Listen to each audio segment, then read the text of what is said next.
My name is Andre Biedenkap and I'm going to present to you our work on learning domain-independent policies for open list selection.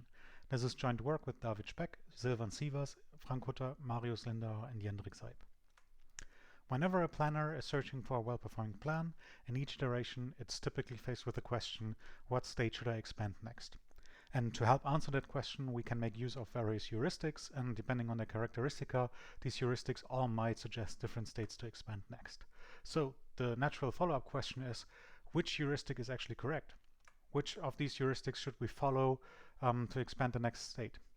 And within the framework of dynamic algorithm configuration, we can use reinforcement learning to learn from experience which of these heuristics is correct and which state we should expand next.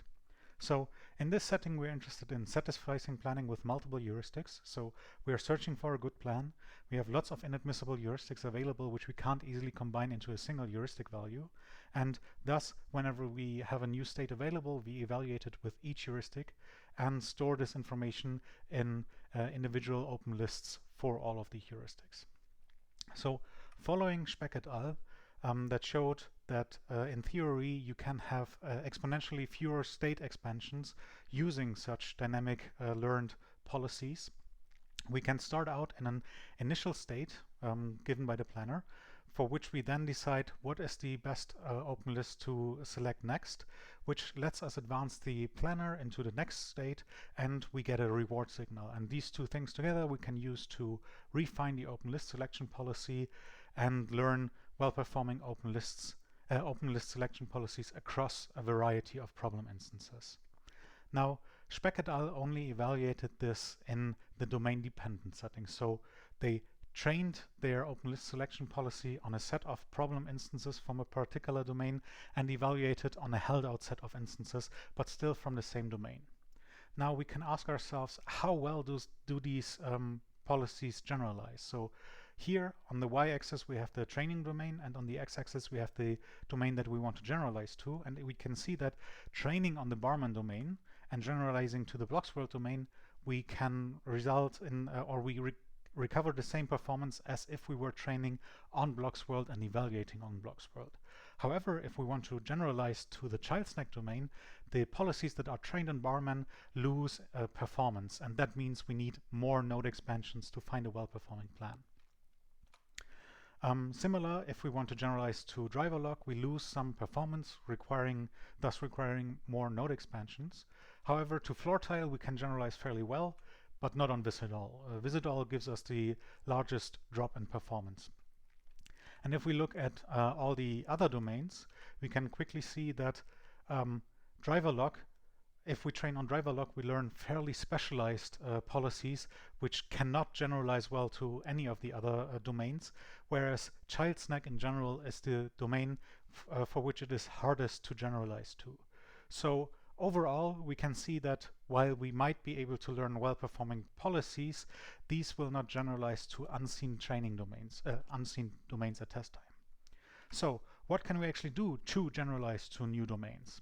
Well, for that we can make use of instance features. So we can generate some features, in our case 305 instance features, which we can make available to the policy at each step, so that we can further refine the policy to the problem instance at hand or to the problem domain at hand. Now, schematically, this looks very simple. However, in practice, this lets us face a very difficult question, because in reinforcement learning, we typically don't have this separate stream of information. So we don't really have a go-to way of including this information. Now, the easiest way that we can learn domain-independent policies is just ignore any instance-specific information and just train on a more diverse set of training instances, so instances from all domains at the same time.